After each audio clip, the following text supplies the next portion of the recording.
Now student, today we are going to see next point from the first topic, atomic structure. Now this is the third lecture. In the first lecture you had seen all four quantum numbers. In the second lecture you had seen two principles. Now these quantum numbers, these principles and one rule is required for the description of electrons in an atom. So today we are going to learn a next principle and one rule from the topic first, atomic structure. Now the third principle is a Heisenberg's uncertainty principle. Now Heisenberg is the name of scientist. He put fourth principle which is called as a Heisenberg's uncertainty principle. Now name of this principle itself indicates that there is an uncertainty present in something. What is that? Let's see. What is the statement of Heisenberg principle? Now Heisenberg state that it is not possible to measure simultaneously the exact position and exact velocity, that is momentum, of a particle with a great accuracy. Now here particle is nothing but electron. All of you know that electron having two dual nature. One is wave nature and another one is a particle nature. So now here Heisenberg consider electron in a particle form and state this principle. Now he gives some views. What is that? Let's see. Now according to Heisenberg's uncertainty principle, Bohr's model, which is electron is considered as a particle. This electron moving around the nucleus in a definite orbital, we call that as a definite path. So Heisenberg, according to Heisenberg, to say such that is electron is moving around the nucleus in a definite path, it is better to say that electron is associated with a definite energy. It belongs to a fixed energy. It is having a definite energy level.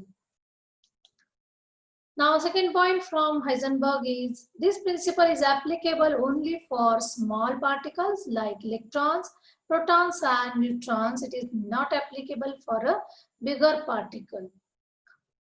If position of electron is exactly known, then there is always an uncertainty observed when we are going to determine or calculate velocity with a greater accuracy and vice versa. That means at a simultaneously you cannot accurately calculate position as well as velocity. One of them is calculate with greater accuracy, other one does not. Now to explain this behavior of an electron, Heisenberg put forth mathematical relation or equation. What is that? Let's see. Now he gives a relation delta x into delta p, that is relation between a position and velocity.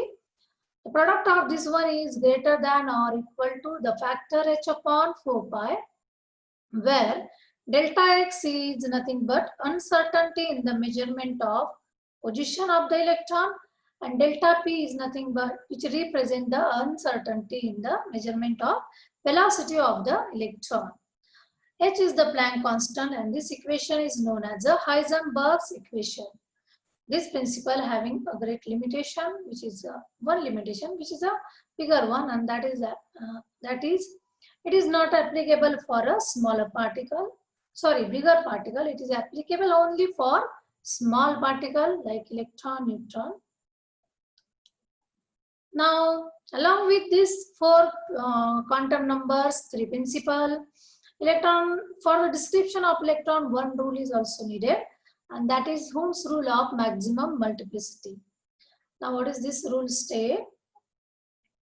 Now, this rule gives idea about the electronic distribution, how the electron get distributed within the orbital, available orbital. To understand this, we take an example of nitrogen. Nitrogen having atomic number 7. Its electronic configuration is 1s2, 2s2, 2p3. Now it is having n is equal to 2, that is principal quantum number, last one is a 2, which is having s orbital as well as p orbital. Capacity of s orbital is of 2 electron, p orbital is of 6 electron. In case of nitrogen, there are only 3 electrons are present in p orbital. Now let's see how these 3 electrons get distributed within the orbital. For that purpose, we draw two diagrams. One is A diagram, second one is a B diagram. Now there are two possibilities of distribution of these electrons. In the first possibility, that is in A diagram, electron occupy 2px, 2py and 2pz orbital respectively. They occupy singly, that means having parallel spin. Whereas in case of B diagram, they occupy these 3 orbital but not singly. 2 electron get paired up into px orbital, whereas third one occupy 2py orbital and 2pz orbital remain as empty. Now, to understand which out of these two electron prefer, for that purpose we have to calculate magnetic spin. Magnetic spin is nothing but addition of tiny magnet of each electron present in an atom.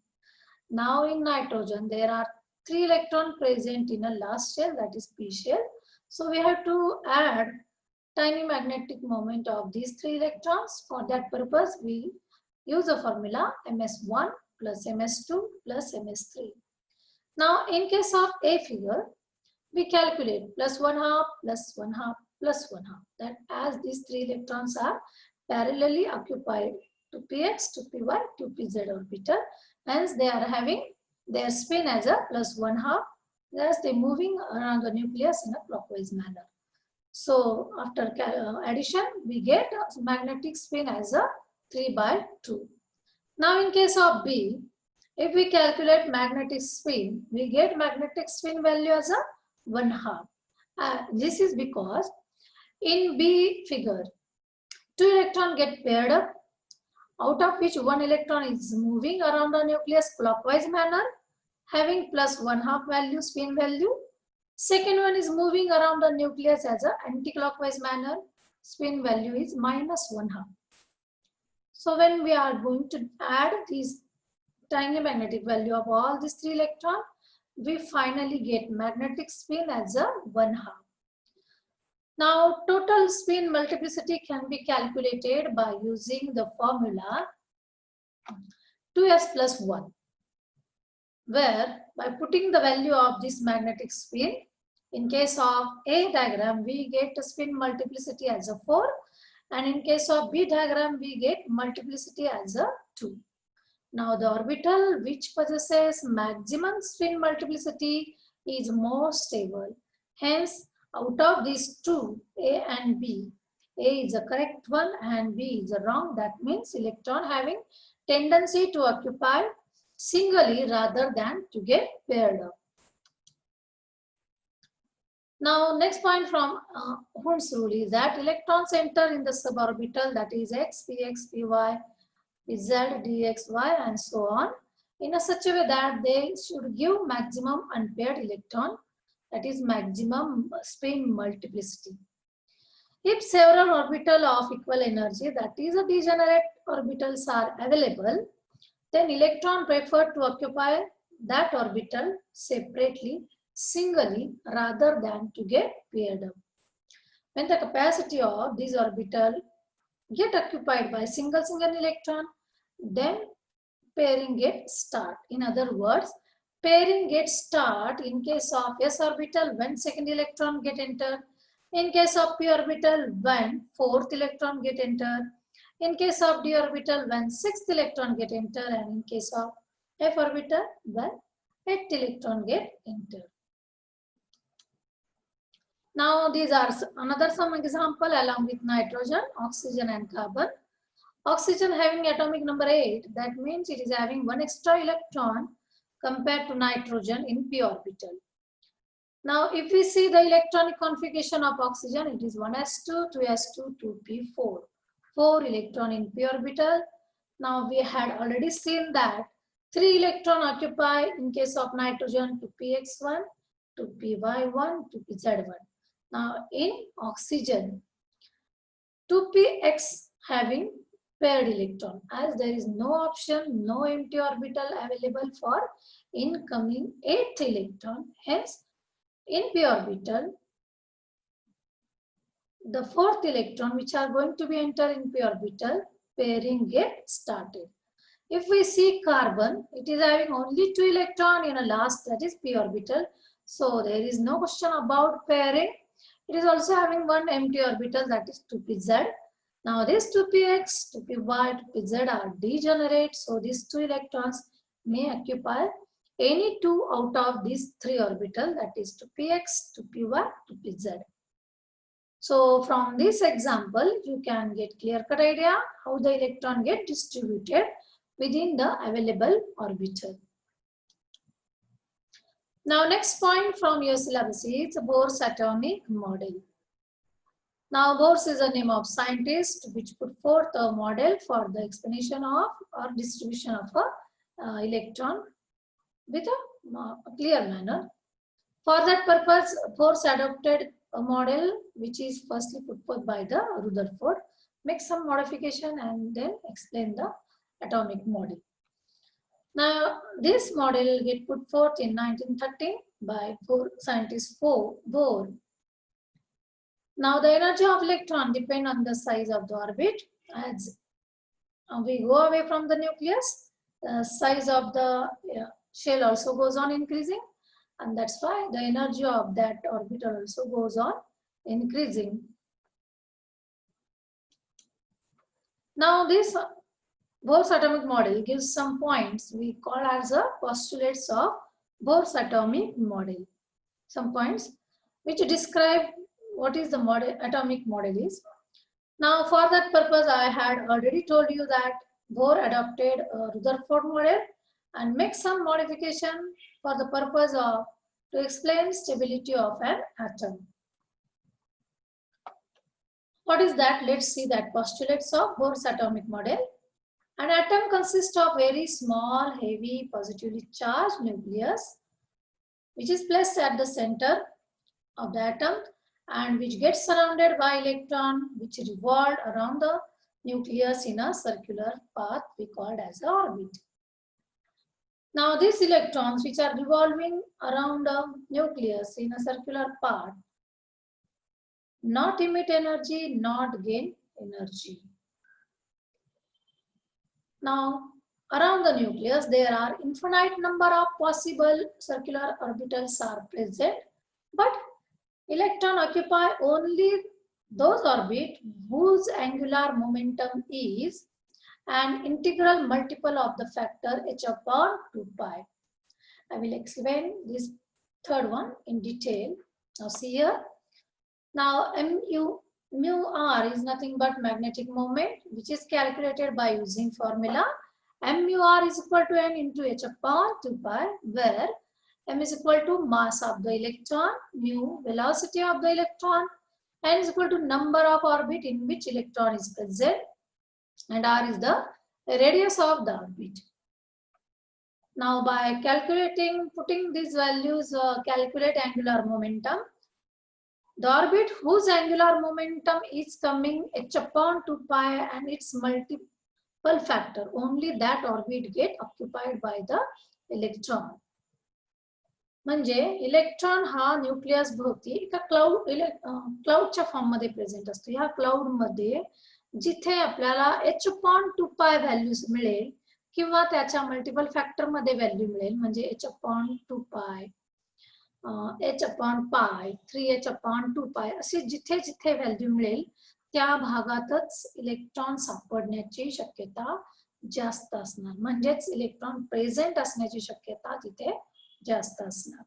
हे हा third factor explain करतो. Now let's see the example. Angular momentum of electron for single electron calculated, single species electron calculated, such as hydrogen, helium plus lithium 2 plus, in which it is found that K shell is having angular momentum value as a h upon 2 pi.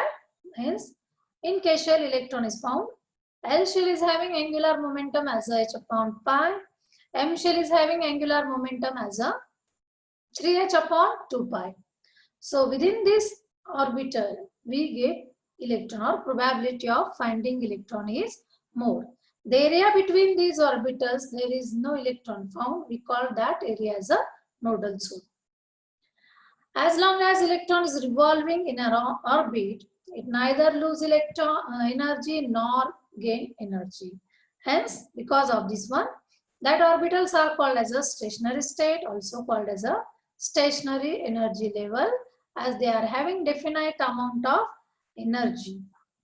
Greater the distance of this energy level from the nucleus, the more is the energy associated with it.